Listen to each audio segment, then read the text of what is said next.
model Honor 20 Lite.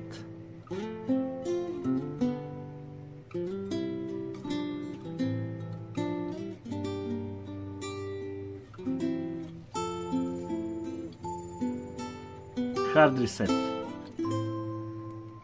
First step, switch off the phone.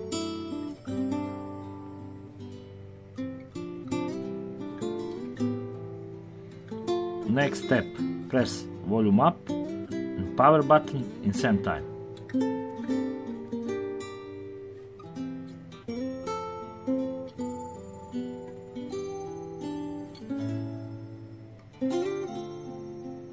When the start Honor logo, remove finger from power button and wait few seconds and remove finger from volume up button and wait.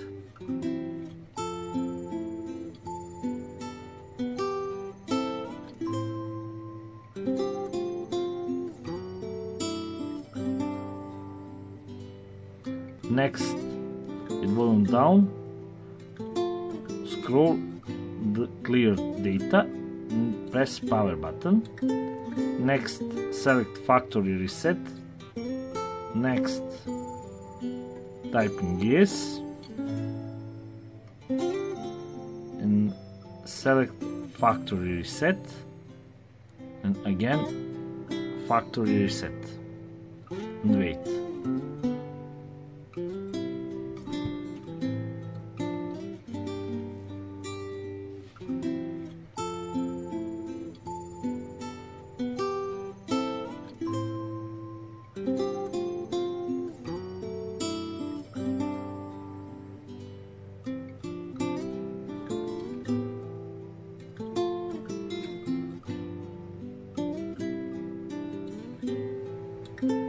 Next, select back and select restart. And press power button. Wait.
that's all.